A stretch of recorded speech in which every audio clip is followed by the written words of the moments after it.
3 മണിക്ക് മയ്യത്തെടുക്കും. അപ്പോഴേക്കിൻ്റെ ആ പൈതലിൻ്റെ മോള് 4 മാസമാണ്.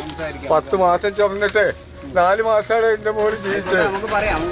എൻ്റെ മോൾക്കൊരു ഉമ്മ വെച്ചിട്ട് ആ മയ്യത്ത് കൊണ്ടുപോയി സാറേ.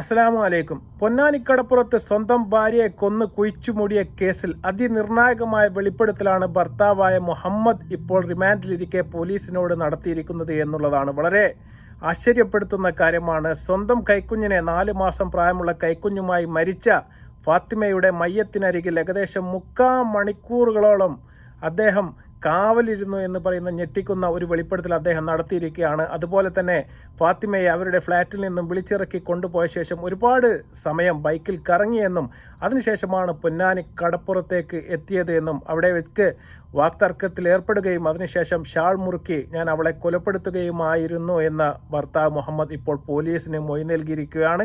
പ്രധാനപ്പെട്ട ഒരു കാര്യമെന്ന് പറയുന്നത് അവരുടെ സുഹൃത്തിന് അവർ ഫോൺ ചെയ്യുന്നതുമായി ബന്ധപ്പെട്ട പ്രശ്നങ്ങളാണ് ഈ തർക്കത്തിലേക്കും അവസാനം ഈ കൊലപാതകത്തിലേക്കും നയിച്ചത് എന്ന് മുഹമ്മദ് തന്നെ ഇപ്പോൾ പോലീസിനോട് തുറന്നു പറഞ്ഞിരിക്കുകയാണ്. തെളിവെടുപ്പിനായി മുഹമ്മദിനെ കടപ്പുറത്ത് എത്തിച്ച സമയത്ത് അതിവൈകാരിക നിമിഷങ്ങൾക്കാണ് അവിടെ സാക്ഷ്യം വഹിച്ചത്. ഫാത്തിമയുടെ ഉപ്പ അവിടെ നിന്ന് അലമുറയിട്ട് കരയുന്നത് നമുക്ക് കാണാൻ വേണ്ടി സാധിച്ചു. 3 മണിക്ക് മയ്യത്തെടുക്കും. അപ്പോഴേക്കിൻ്റെ ആ പൈതലിൻ്റെ മോള് 4 മാസമാണ്. 10 മാസം ചുമന്നിട്ടേ 4 മാസമാണ് എൻ്റെ മോള് ജീവിച്ചത്. എൻ്റെ മോൾക്കൊരു ഉമ്മ വെച്ചിട്ട് ആ മയ്യത്ത് കൊണ്ടുപോയി സാറേ. എൻ്റെ വീട്ടിലെത്തിക്കണം ആ കുഞ്ഞിനെ. അവനെ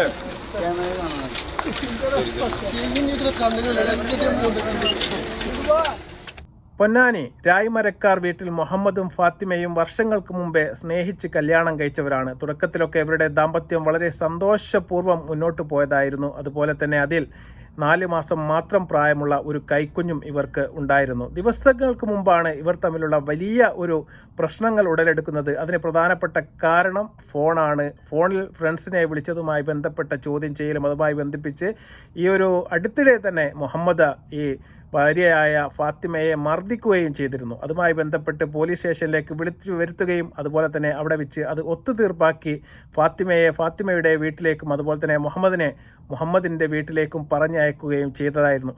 അതിനുശേഷമാണ് കഴിഞ്ഞ ബുധനാഴ്ച ഈ മുഹമ്മദ് എന്ന് പറയുന്ന ഭർത്താവ് ഈ ഫാത്തിമയുടെ വീട്ടിൽ എത്തിയ ശേഷം അവിടെ വിളിച്ചിറക്കി കൊണ്ടുപോവുകയാണ് ആ ഫ്ലാറ്റിൽ നിന്നും. അതിനുശേഷം ഒരുപാട് സമയം ബൈക്കിൽ കറങ്ങുകയാണ്. ആ കറങ്ങലിനൊടുവിൽ അവസാനം എത്തിച്ചേരുന്നത് പൊന്നാനി കടപ്പുറത്താണ്. സമയം രാത്രിയായി കഴിഞ്ഞു. അതിനുശേഷം 4 മാസമുള്ള ആ കൈക്കുഞ്ഞും അവരുടെ ഒപ്പം തന്നെ ഉണ്ടായിരുന്നു. അതിനുശേഷം സംസാരിക്കുന്നു. ഒരുപാട് സംസാരങ്ങൾ അതിര് കടന്നപ്പോൾ ഈ ഒരു സംസാരം ഈ ഒരു വിഷയത്തിലേക്ക് ഈ ഫോൺ ചെയ്യലുമായി ബന്ധപ്പെട്ട സംശയത്തിലേക്ക് എത്തിച്ചേരുകയാണ്. നമ്മുടെ ഫാത്തിമ കൊടുത്ത എക്സ്പ്ലനേഷൻ നമ്മുടെ മുഹമ്മദിന് സ്വീകാര്യമായിരുന്നില്ല. അതിൽ അദ്ദേഹത്തിന് സംശയം തോന്നുകയാണ്. പുറകിൽ നിന്ന് ഷാൾ കഴുത്തിൽ മുറുക്കിയാണ് ഫാത്തിമയെ അവിടെ വെച്ച് അദ്ദേഹം കൊലപ്പെടുത്തിയത്. ആ കൊലപ്പെടുത്തിയതിന് ശേഷം ഈ 4 മാസം പ്രായമുള്ള കൈക്കുഞ്ഞുമായിട്ട് ആ മയ്യത്തിന് മുഹമ്മദ് കാവലിരിക്കുകയാണ്. അത്രമാത്രം ഈ മുഹമ്മദ് ഈ ഫാത്തിമയെ സ്നേഹിച്ചിരുന്നു എന്ന് തന്നെയാണ് നമ്മൾ മനസ്സിലാക്കുന്നത്. അതിനുശേഷം ഈ കൈക്കുഞ്ഞ് കുറച്ച് കഴിഞ്ഞപ്പോൾ കരയുകയാണ്. ആ കരഞ്ഞ സമയത്ത് ഇനി അവിടെ നിന്നാൽ പ്രശ്നമാവുമെന്ന് കണ്ട മുഹമ്മദ് അവിടെ നിന്ന് തിരിച്ചു പോകാൻ വേണ്ടി തയ്യാറാവുകയാണ്. അതിനുശേഷം ഒരുപാട് കടപ്പുറത്തോടുകൂടി അങ്ങനെ നടക്കുകയാണ്. ആ നടന്ന സമയത്താണ് നമ്മുടെ മുഹമ്മദിൻ്റെ ശ്രദ്ധയിൽപ്പെട്ടത്. കുറുക്കന്മാർ ഓടി വരികയാണ് ഫാത്തിമയുടെ അടുത്തേക്ക്. ആ മയ്യത്ത് കടിച്ച് കീറുമെന്ന് ഉറപ്പ് വന്ന സമയത്ത് മുഹമ്മദ് വീണ്ടും തിരിച്ച് മയ്യത്തിൻ്റെ അടുക്കേക്ക് നടക്കുകയാണ്. അവിടെ എത്തിയ ശേഷം കൈകൊണ്ട് വലിയ ഒരു കുഴിയെടുക്കുന്നു. ഫാത്തിമയെ ആ കുഴിയിലേക്ക് വെക്കുന്നു.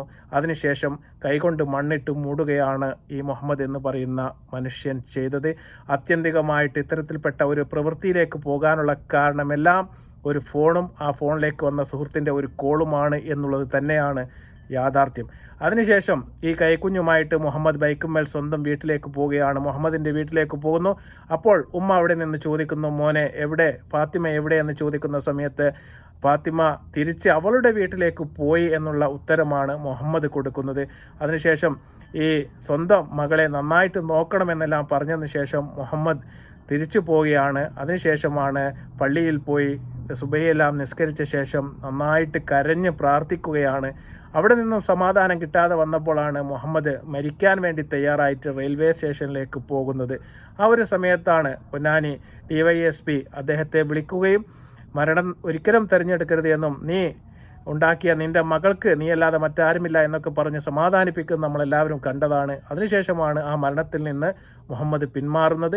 അതിനുശേഷം പോലീസ് അവരുടെ ഫോൺ ട്രാക്ക് ചെയ്ത ശേഷം അദ്ദേഹത്തെ പിടികൂടുന്നു, അറസ്റ്റ് ചെയ്യുന്നു, റിമാൻഡിൽ പാർപ്പിക്കുന്നു. അതിനുശേഷം ചോദ്യം ചെയ്യലിനായിട്ട് ഇന്ന് കൊണ്ടുവരുന്നു. ഈ ചോദ്യം ചെയ്യലിനെല്ലാം ശേഷം വളരെ വ്യക്തമായിട്ട് നടന്ന കാര്യങ്ങൾ ഒന്നും വിട്ടുപോകാതെ വളരെ വ്യക്തമായിട്ട് മുഹമ്മദ് പോലീസിനോട് പറയുകയാണ്. ആത്യന്തികമായിട്ട് ഫാത്തിമ എന്ന് പറയുന്ന സഹോദരി ആ 4 മാസം പ്രായമുള്ള കുട്ടിയെല്ലാം വിട്ടുകൊണ്ട് ഇന്ന് പരലോകത്തേക്ക് പോയിരിക്കുകയാണ്. അവിടെ ഖബർ പഠിച്ചവൻ വിശാലമാക്കി കൊടുക്കട്ടെ, അവരുടെ ഉപ്പയ്ക്കും അതുപോലെ തന്നെ കുടുംബത്തിനും എല്ലാം ക്ഷമ നൽകട്ടെ എന്ന് നമുക്ക് പ്രാർത്ഥിക്കാൻ മാത്രമേ നമുക്ക് കഴിയൂ. ഈ ഫോൺ എന്ന് പറയുന്ന സാധനം ഇന്ന് സോഷ്യൽ മീഡിയയുടെ ഒരു യുഗമാണ്.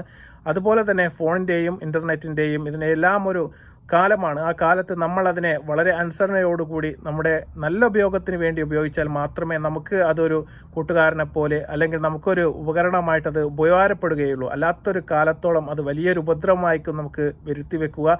ഇത്തരത്തിൽപ്പെട്ട കോളുകളും കാര്യങ്ങളുമെല്ലാം നമ്മുടെ ഭർത്താവിന് ഇഷ്ടപ്പെടാത്ത എന്തെങ്കിലും നമ്മുടെ ഭാഗത്ത് നിന്നുണ്ടാകുന്നുണ്ട് എങ്കിൽ തീർച്ചയായിട്ടും അത് നമ്മളങ്ങോട്ട് ഒഴിവാക്കി വെക്കുന്നതാണ് നമ്മുടെ ജീവിതത്തിൽ എന്തുകൊണ്ടും നല്ലത്. കാരണം ഇത്തരത്തിൽപ്പെട്ട സംശയങ്ങളൊക്കെ ഉടലെടുക്കുന്നുണ്ട് എങ്കിൽ തീർച്ചയായിട്ടും അത്തരത്തിൽപ്പെട്ട ബന്ധങ്ങൾ നമുക്ക് ദോഷം ചെയ്യുന്നുണ്ട് എന്ന് നമ്മൾ മനസ്സിലാക്കുകയാണ് എങ്കിൽ, നമ്മുടെ ജീവിതത്തിന് അതൊരു തടസ്സമായി വരുന്നു എന്ന് നമ്മൾ കണക്കാക്കുകയാണ് എങ്കിൽ തീർച്ചയായിട്ടും അത്തരത്തിൽപ്പെട്ട ബന്ധങ്ങളും റിലേഷനുകളും കോളുകളും എല്ലാം തീർച്ചയായിട്ടും നമ്മൾ ഒഴിവാക്കുക തന്നെ വേണം. എന്നാൽ മാത്രമേ നമ്മുടെ ദാമ്പത്യം വളരെ സന്തോഷത്തിലും അതുപോലെ തന്നെ സൗഹാർദ്ദത്തിലുമെല്ലാം മുന്നോട്ട് പോവുകയുള്ളൂ.